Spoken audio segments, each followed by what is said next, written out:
India में परिवार अक्सर स्कूटर पर सफर करते हैं। मैंने देखा है पूरे परिवार कभी कभी छोटे बच्चों के साथ इन दोपहिया वाहनों पर खतरे से खेलते हुए। यह नजारा देखकर मुझे उनकी सुरक्षा की चिंता हुई और मैंने सोचा कि क्यों न इन्हें एक बेहतर और सुरक्षित विकल्प दिया जाए। मेरा सपना था एक ऐसी कार बनाने का जो इतनी सस्ती हो कि हर भारतीय परिवार उसे खरीद सके। एक ऐसी कार जो लोगों के यात्रा करने के तरीके को बदल दे और उनके जीवन को बेहतर बना दे। यह सपना सिर्फ मुनाफे के लिए नहीं था, यह एक सामाजिक प्रयास था। आम लोगों को सस्ती और सुरक्षित परिवहन सुविधा प्रदान करने का एक मिशन था। मैंने एक ऐसी कार की कल्पना की जो परिवारों को सशक्त बनाए, उन्हें सम्मान, आराम और मानसिक शांति के साथ यात्रा करने में सक्षम बनाए। टाटा नैनो का विचार इसी सोच से जन्मा था। यह कार विलासिता के लिए नहीं बल्कि सुरक्षित और आरामदायक परिवहन की मूल आवश्यकता के लिए डिजाइन की गई थी। यह लोगों की कार थी, आशा और प्रगति का प्रतीक। टाटा नैनो बनाने में सबसे बड़ी चुनौती थी इसकी कीमत को काफी कम रखना, वो भी सुरक्षा या क्वालिटी से समझौता किए बिना। हमारे इंजीनियर्स और डिजाइनर्स ने इस सपने को हकीकत बनाने के लिए नए नए तरीके ईजाद किए। हम जानते थे कि बचाई गई हर एक रुपया मायने रखती है। हमने कार के पीछे इंजन लगाने का फैसला किया, जिससे आगे जगह खाली हो गई और कार के अंदर ज्यादा जगह मिल गई। हमने हल्के मटेरियल का इस्तेमाल किया और डिजाइन को सरल बनाया, जिससे कार का वजन तो कम हुआ, लेकिन उसकी मजबूती पर कोई असर नहीं पड़ा। हर एक पुर्जे की कीमत पर गौर किया गया। हमने कार बनाने के पुराने तरीकों को चुनौती दी और ऐसे तरीके खोजे जिससे बनाने की लागत कम हो लेकिन क्वालिटी अच्छी रहे। टाटा नैनो सिर्फ एक कार नहीं थी, यह कम पैसे में बेहतरीन इंजीनियरिंग का नमूना थी। जिस दिन हमने टाटा नैनो को दुनिया के सामने पेश किया, वह दिन गर्व और उम्मीदों से भरा था। दुनिया देख रही थी कि हम एक ऐसी कार ला रहे हैं जो ऑटोमोबाइल इंडस्ट्री में क्रांति ला सकती है। मीडिया में उत्साह का माहौल था और लोग इस क्रांतिकारी गाड़ी के लॉन्च होने का बेसब्री से इंतजार कर रहे थे। लॉन्च के मौके पर अपने भाषण में मैंने टाटा नैनो के पीछे के विजन के बारे में बताया। यह सिर्फ कार बनाने के बारे में नहीं था, यह लोगों को सशक्त बनाने के बारे में था। यह परिवारों को परिवहन का एक सुरक्षित और किफायती साधन प्रदान करने, उनके जीवन स्तर में सुधार लाने के बारे में था। टाटा नैनो को लोगों का जबरदस्त रिस्पॉन्स मिला। लोगों ने इसे उम्मीद की किरण के रूप में देखा, भारतीय इनोवेशन के प्रमाण के रूप में देखा। दुनिया ने इस छोटी कार की क्षमता को पहचाना कि यह एक बड़ा बदलाव ला सकती है। टाटा नैनो के लॉन्च पर मिली जुली प्रतिक्रियाएं आई। जहां बहुत से लोगों ने आम लोगों के लिए कार को किफायती बनाने के हमारे प्रयासों की सराहना की, वहीं कुछ ने इसकी सुरक्षा और पर्यावरण पर इसके प्रभाव के बारे में चिंता व्यक्त की। कुछ ने सवाल किया कि क्या इतनी कम कीमत वाली गाड़ी भरोसेमंद और सुरक्षित हो सकती है। संदेह के बावजूद शुरुआत में लोगों की प्रतिक्रिया बहुत सकारात्मक रही। उम्मीद से ज्यादा बुकिंग हुई। लोगों ने टाटा नैनो को दोपहिया वाहनों के मुकाबले एक बेहतर विकल्प के रूप में देखा, अपने परिवारों के लिए परिवहन का एक सुरक्षित और अधिक आरामदायक साधन। टाटा नैनो ने भारत में आवागमन के एक नए युग का प्रतिनिधित्व किया। इसने उन परिवारों को अपनेपन और गर्व की भावना प्रदान की जो पहले कार को एक सपना ही मानते थे। टाटा नैनो की शुरुआती सफलता इस बात का प्रमाण थी कि किफायती परिवहन की कितनी ज्यादा मांग है। ये सब बात तक की जीतती ही। भाग 5, रास्ते में आई चुनौतियां। हालांकि टाटा नैनो का सफर इतना आसान नहीं था। कार को लेकर शुरुआती उत्साह उस समय कम होने लगा जब प्रोडक्शन में देरी और कुछ अनदेखी चुनौतियां सामने आईं। खास तौर पर नैनो के लिए बनाए गए हमारे कारखाने को कुछ अड़चनों का सामना करना पड़ा, जिससे डिलीवरी में देरी हुई।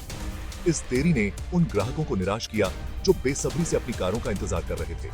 इंतजार की मुद्दत बढ़ने से शुरुआती उत्साह निराशा में बदल गया। देरी को लेकर हो रही नकारात्मक पब्लिसिटी उस सकारात्मकता पर भारी पड़ने लगी जो लॉन्च के समय थी। इसके अलावा टाटा नैनो को गरीबों की कार के रूप में देखा जाने लगा, जो इसके लिए नुकसानदेह साबित हुआ।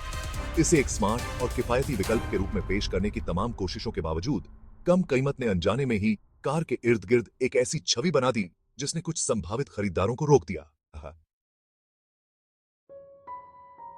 भाग 6, सुरक्षा संबंधी चिंताएं और लोगों की राय। इन चुनौतियों के अलावा टाटा नैनो के आग पकड़ने की कुछ घटनाओं ने कार की सुरक्षा पर सवाल खड़े कर दिए। हालांकि बाद में इन घटनाओं को बाहरी कारणों का नतीजा बताया गया और कहा गया कि इनमें निर्माण संबंधी कोई खराबी नहीं थी, लेकिन इससे कार की सुरक्षा को लेकर लोगों का भरोसा कम हो गया। इन घटनाओं को लेकर फैलाई गई नकारात्मक पब्लिसिटी और साथ ही कार के सस्ते में बने होने की धारणा का असर इसकी बिक्री पर पड़ा। लोगों को कार की सुरक्षा का आश्वासन देने की हमारी तमाम कोशिशों के बावजूद नुकसान हो चुका था।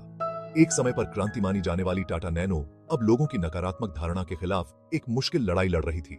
सभी के लिए किफायती आवागमन प्रदान करने का सपना सुरक्षा और क्वालिटी को लेकर उठाई जा रही चिंताओं के साए में डूबता जा रहा था। भाग 7, किफायती होने की कीमत। टाटा नैनो की कम कीमत, जो शुरू में इसकी सबसे बड़ी खासियत थी, अब मुसीबत बन गई थी। इसकी कीमत को बहुत कम रखने के लिए हमें इसके फीचर्स और मुनाफे में कुछ समझौता करना पड़ा।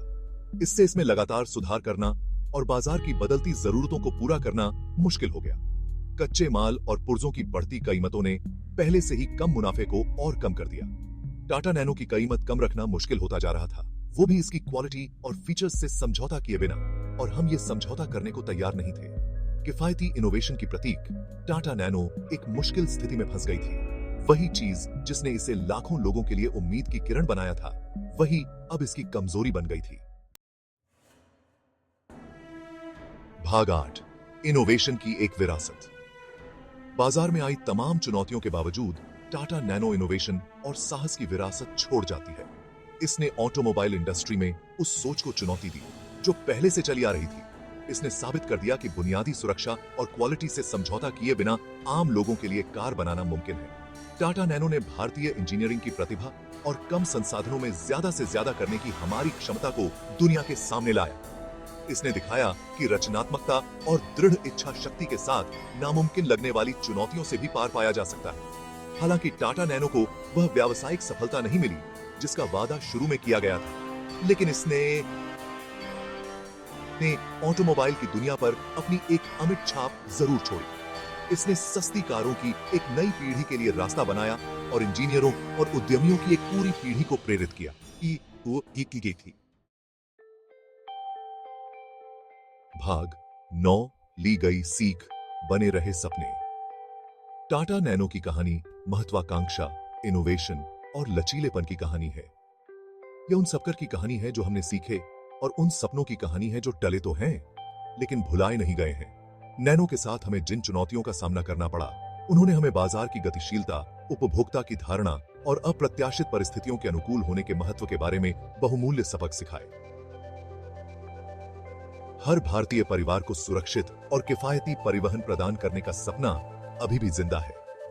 टाटा नैनो को भले ही असफलताओं का सामना करना पड़ा हो, लेकिन इसने इस विजन के प्रति हमारी प्रतिबद्धता को कम नहीं किया है। हम इस लक्ष्य की ओर बढ़ते रहेंगे, अपने अनुभवों से सीखेंगे और अपने ग्राहकों की बदलती जरूरतों को पूरा करने वाले समाकरण खोजने के लिए नए नए प्रयोग करते रहेंगे।